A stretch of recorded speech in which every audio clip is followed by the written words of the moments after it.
बहुत समय पहले की बात है। एक विशाल और समृद्ध राज्य पर राजा धर्मवीर का शासन था। वह अपनी न्यायप्रियता और दयालुता के लिए प्रसिद्ध था। प्रजा उसे भगवान के सम्मान मानती थी। राजा का दिल हमेशा अपने लोगों की भलाई के लिए धड़कता था। हालांकि राजा के मन में एक इच्छा थी। वह चाहता था कि उसके शासनकाल में कुछ ऐसा हो जिससे उसका नाम इतिहास में अमर हो जाए।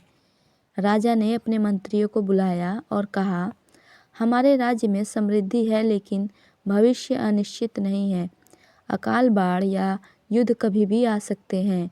हमें कुछ ऐसा करना चाहिए जिससे राज्य हमेशा सुरक्षित रहे। मंत्रियों ने विचार विमर्श किया और एक सुझाव दिया। महाराज, यदि हम राज्य के हर एक किसान से उसकी फसल का एक हिस्सा इकट्ठा करें तो हमारा अनाज भंडार भर जाएगा। यह अकाल या आपदा के समय में प्रजा की मदद करेगा।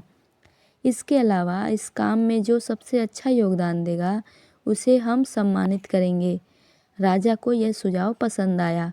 उन्होंने पूरे राज्य में घोषणा करवाई, हर किसान अपनी फसल का एक हिस्सा राजमहल में जमा करेगा। सबसे अच्छी फसल लाने वाले किसान को इनाम और सम्मान दिया जाएगा। राजा की घोषणा सुनते ही पूरे राज्य में हलचल मच गई। हर गांव में किसान अपनी अपनी फसल की तैयारी में जुट गए।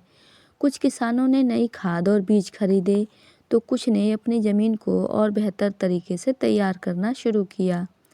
हर कोई इनाम पाने का सपना देख रहा था। उसी राज्य के एक गांव में रामू नाम का गरीब किसान रहता था। उसके पास केवल एक छोटा सा खेत था। वह अपनी पत्नी और 2 बच्चों के साथ रहता था। उसकी हालत इतनी खराब थी कि वह मुश्किल से अपने परिवार का पेट भर पाता था। जब रामू ने राजा की घोषणा सुनी तो वह परेशान हो गया। उसने अपनी पत्नी से कहा, हमारे पास तो खुद के लिए मुश्किल से अनाज होता है। अगर अब मैं फसल का हिस्सा राजा को दे दूंगा तो हम क्या खाएंगे। रामू की पत्नी गीता बहुत समझदार थी। उसने कहा, राजा ने जो आदेश दिया है वह प्रजा की भलाई के लिए है। हमें इसमें हिस्सा लेना चाहिए। भगवान पर भरोसा रखो, मेहनत करो, सब ठीक हो जाएगा। रामू ने अपनी पत्नी की बात मान ली। उसने अपने छोटे से खेत में दिन रात मेहनत करनी शुरू की।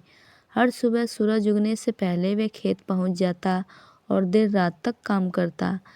रामू के पास ना तो अच्छे बीज थे और ना ही आधुनिक उपकरण, लेकिन उसकी लगन और मेहनत इतनी थी कि धीरे धीरे उसकी फसल लहलहाने लगी।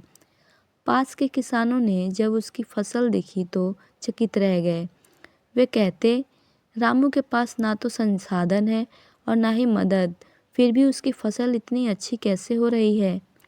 रामू ने यह हर रात भगवान से प्रार्थना की, हे भगवान, मेरी मेहनत को सफल बनाओ। मैं अपनी पूरी फसल में से सबसे अच्छा हिस्सा राजा को दूंगा। जहाँ रामू अपनी मेहनत और ईमानदारी से फसल उगा रहा था, वहीं कई बड़े किसान धोखाधड़ी में लग गए। कुछ किसानों ने खराब फसल को छिपाने के लिए अच्छे अनाज पर रंग चढ़ा दिया, तो कुछ ने पुराने अनाज को मिलाकर ढेर बड़ा कर लिया। उनका उद्देश्य था कि वे किसी भी तरह राजा का इनाम हासिल करें। फसल तैयार होने के बाद राजा ने अनाज इकट्ठा करने का दिन तय किया।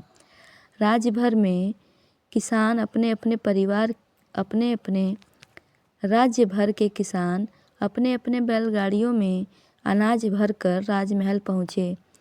बड़े किसानों की गाड़ियाँ अनाज से भरी हुई थी।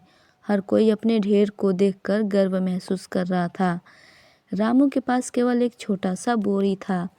जब वह राजमहल की ओर चला तो रास्ते में दूसरे किसानों ने उसका मजाक उड़ाया। कि एक किसान ने कहा, क्या राजा तुम्हारे छोटे बोरे को देखकर इनाम देंगे। रामू ने सिर झुका लिया, लेकिन मन में सोचा, मेरे पास जितना था मैंने पूरी ईमानदारी से उगाया है। भगवान सब देख रहे हैं। राजमहल में राजा स्वयं उपस्थित थे। जैसे जैसे किसान अपनी फसल जमा करवा रहे थे, राजा और उनके मंत्री फसल की गुणवत्ता की जांच कर रहे थे। जब रामू अपनी फसल लेकर पहुंचा तो दरबारियों ने उसे देखकर हंसी उड़ाई। एक दरबारी बोला, महाराज, ये किसान केवल एक छोटा सा बोरा लाया है। इसे यहाँ बुलाने का क्या मतलब? लेकिन राजा ने दरबारियों को चुप कराया और रामू से कहा, तुम्हारी फसल को जांचने को दो, तुम्हारी मेहनत का सम्मान होगा। जब राजा ने रामू की फसल देखी तो वे आश्चर्यचकित रह गए। अनाज इतना सुंदर, चमकदार और गुणवत्ता में उत्कृष्ट था कि राजा ने तुरंत कहा, यह राज्य की सबसे बेहतरीन फसल है, इसे उगाने वाले किसान को मेरा प्रणाम। रामू ने सिर झुकाकर कहा, महाराज, ये मेरी मेहनत और भगवान की कृपा का फल है। राजा ने रामू को सबसे बड़ा इनाम दिया। उसे राज्य का सबसे बड़ा खेत और एक बैलगाड़ी भेंट की। उन्होंने कहा, यह इनाम तुम्हारी ईमानदारी और कड़ी मेहनत का फल है। राजा ने अन्य किसानों को भी चेतावनी दी कि जो किसान अपनी फसल में मिलावट करेगा या धोखा देगा, वे सच्चे सम्मान का पात्र नहीं बन सकता। ईमानदारी और मेहनत ही सबसे बड़ी ताकत है। रामू के इस सम्मान के बाद सभी गांव वालों ने सीखा कि मेहनत और ईमानदारी ही असली संपत्ति है। रामू अब न केवल अपनी फसल के लिए बल्कि अपने त्याग और निष्ठा के लिए पूरे राज्य में प्रसिद्ध हो गया। यह कहानी हमें यह सिखाती है कि मेहनत, ईमानदारी और निष्ठा का फल हमेशा मीठा होता है। भले ही आपके पास संसाधन कम हो, सच्चे दिल और लगन से किया गया कार्य हमेशा एक पहचान पाता है। तो दोस्तों, आपको ये कहानी कैसी लगी हमें कमेंट में ज़रूर बताएं। पसंद आए तो वीडियो को लाइक करें, शेयर करें और सब्सक्राइब करना बिल्कुल ना भूलें।